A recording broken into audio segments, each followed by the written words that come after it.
Assalamualaikum warahmatullahi wabarakatuh. Allahu Akbar, Allahu Akbar. La ilaha illallah, wallahu akbar. Allahu Akbar walillahil hamd. Innal hamdalillah nahmaduhu wa nasta'inuhu wa nastaghfiruh wa na'udzu billahi min syururi anfusina wa min sayyiati a'malina may yahdihillahu fala mudhillalah wa may yudhlilhu fala hadiyalah. Amma ba'du. Segala puja dan bersyukur malah senantiasa kita panjatkan atas nikmat karunia yang Allah berikan kepada kita semuanya. Alhamdulillah, di kesempatan hari ini kita bertemu dengan hari yang fitri ini.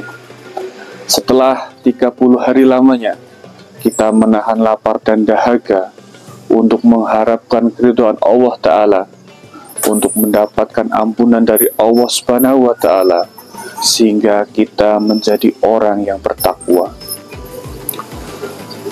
Banyak sekali kenikmatan-kenikmatan yang Allah berikan kepada kita, sehingga apabila kita mencoba menghitungnya satu persatu, maka niscaya kita tidak akan mampu menghitungnya.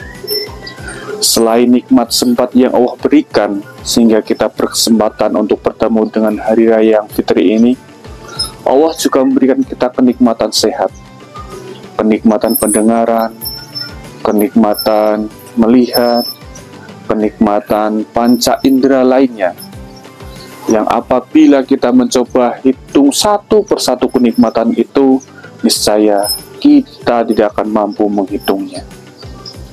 Kewajiban kita sebagai seorang hamba adalah mensyukurinya, supaya apa yang kita dapatkan ini akan semakin berlimpah dan penuh berkah. Karena janji Allah, la in syakartum la azidanakum wa la in kafartum inna adzabi lasyadid. Apabila kita mensyukuri nikmat Allah, maka Allah akan memberikan kenikmatan berlipat-lipat ganda. Namun apabila kita mengkufuri nikmatnya, maka sesungguhnya azab Allah sangatlah pedih. Salam dan salam semoga senantiasa tercurah limpahkan pada junjungan kita Nabi Muhammad Sallallahu Alaihi Wasallam, yang telah menuntun kita selaku umatnya dari zaman jahiliyah, zaman yang penuh dengan kegelapan, menuju zaman yang terang benderang sekarang ini. Kita diperkenalkan dengan keislaman dan keimanan, sehingga kita dibebaskan dari perbudakan kejahilian, dan kita mendapatkan manfaat dari keimanan itu, yaitu bisa mendapatkan masa depan yang lebih baik. Tidak bisa kita bayangkan apabila kita berada di masa jahiliyah pada saat itu, di mana orang-orang menyembah berhala, orang-orang menuhankan dunia, bahkan orang-orang tega membunuh anak-anaknya sendiri. Muslimin dan muslimat yang dimuliakan oleh Allah Subhanahu wa Ta'ala, di hari yang fitri ini manusia dibagi menjadi 3 golongan, yang masing-masing golongan ini menentukan bagaimana atau seperti apa kondisi kita kepada Allah Subhanahu wa Ta'ala. Golongan yang pertama adalah orang yang dari awal sebelum Ramadan datang, dia adalah orang yang rajin beribadah, orang yang senantiasa menjalankan perintah Allah. Dia sholat, dia berzikir, dia membaca Al-Quran, dan dia melakukan sholat malam. Kemudian setelah datangnya bulan Ramadan, makin bertambah keimanan dia. Sholat malam semakin bertambah, khusyuk, ibadahnya semakin ditambah dengan ibadah-ibadah sunnah lainnya, sedekahnya semakin ditambah, dan zikirnya pun sama, semakin bertambah, sehingga keimanan dia pun semakin bertambah. Dan pada akhirnya setelah Ramadan selesai, masih bertahanlah keimanan tersebut, sehingga dia masih menjalankan ibadah-ibadahnya seperti biasanya.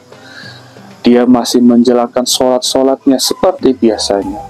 Dia masih berzikir seperti biasanya dia berzikir, bahkan lebih dari itu. Dan sholat-sholat yang dia lakukan pun masih seperti biasanya, tepat waktu, menjaga 5 waktu supaya berjalan semuanya sesuai dengan apa yang Allah anjurkan. Bahkan ibadah-ibadah yang tadinya tidak ada, dia tambah, semakin perbanyak. Ada banyak amalan-amalan yang masih bisa kita lanjutkan setelah bulan Ramadan berlalu. Seperti puasa contohnya. Kita bisa melanjutkan di bulan Syawal ini dengan puasa sunnah 6 hari yang bisa dilakukan berturut-turut atau bisa kita lakukan tidak berurut-urut. Yang penting masih di bulan Syawal. Atau puasa sunnah Senin Kamis, atau puasa sunnah Daud, atau bisa juga puasa sunnah Ayyamul Bid. Banyak ibadah-ibadah yang masih bisa kita lanjutkan. Sholat malam pun masih bisa kita lanjutkan. Zikir pun masih bisa kita lanjutkan. Orang-orang yang masuk kategori yang pertama ini adalah orang-orang yang dimuliakan oleh Allah Subhanahu wa Ta'ala. Orang-orang yang mendapatkan ketakwaan dari hasil puasanya, dan orang-orang yang insya Allah dijamin masuk surga dan dihindarkan dari neraka Allah Subhanahu wa Ta'ala. Semoga kita masuk golongan yang pertama. Semoga Allah memberikan kita kemudahan untuk istiqomah di amal ibadah kita. Semoga Allah menunjukkan jalan pada kita untuk mencapai ketakwaan pada Allah Subhanahu wa Ta'ala.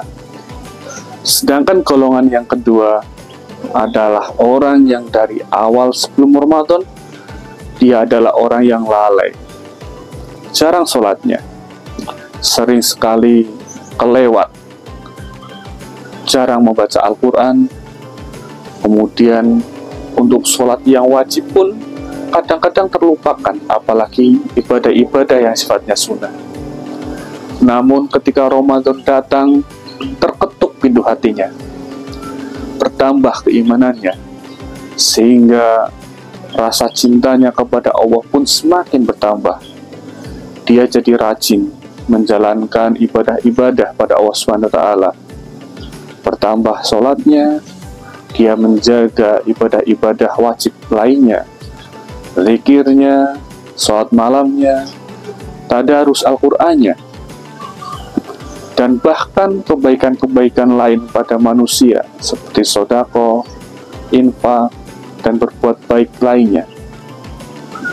Namun setelah bulan Ramadan selesai, dia kembali ke keadaan semula, di mana dia kembali lalai kepada ibadahnya. Dia kembali tidak menjalankan sholatnya. Dia kembali lupa akan kewajiban-kewajibannya. Orang kedua ini adalah orang yang diibaratkan seperti membangun sebuah bangunan. Dia bertahap membangun susunan pondasinya, tiangnya, kemudian temboknya, sampai ke atapnya. Namun setelah rumah itu selesai dibangun, dihancurkan kembali rumah tersebut. Bukankah ini perbuatan yang sia-sia? Golongan yang kedua ini adalah golongan yang merugi di sisi Allah Subhanahu wa Ta'ala, karena sejatinya dia kembali lagi menghitamkan kertas yang tadinya sudah dibersihkan. Dan yang terakhir adalah golongan yang ketiga, adalah manusia-manusia yang sebelum Ramadan dia lalai. Dia tidak menjalankan ibadah sebagaimana seharusnya. Dia tidak sholat, dia lupa menjalankan kewajiban-kewajibannya. Dan setelah Ramadan datang pun sama, dia tidak memanfaatkan momentum Ramadan. Dan akhirnya ketika Ramadan berlalu, dia masih tetap berada dalam keadaan yang lalai. Manusia-manusia seperti ini adalah golongan-golongan yang Allah peringatkan dalam Al-Quran seperti halnya binatang ternak. Kehidupannya hanya untuk duniawi saja. Pada akhirnya, di yaumul akhir nanti, mereka adalah termasuk orang-orang yang merugi dan menyesal karena masuk ke neraka Allah Subhanahu wa Ta'ala. Kita berharap semoga Allah memberikan kita ampunannya dan menerima amalan-amalan kita. Untuk itu dianjurkan untuk kita mendoakan orang-orang di sekitar kita dengan kalimat taqabbalallahu minna wa minkum. Semoga Allah menerima amalan-amalan kita dan menerima amalan-amalan kalian. Subhanallah, Allahu Akbar, Allahu Akbar, la ilaha illallah, wallahu akbar. Akhirnya saya, Sofyan Nuruddin, sebagai General Manager PTN Banjarnegara, mengucapkan minal aidin wal faidin, mohon maaf lahir dan batin. Selamat Hari Raya Idul Fitri 1446 Hijriah. Taqabbalallahu minna wa minkum. Wassalamualaikum warahmatullahi wabarakatuh. Allahu Akbar, la ilaha illallah, wallahu akbar. Allah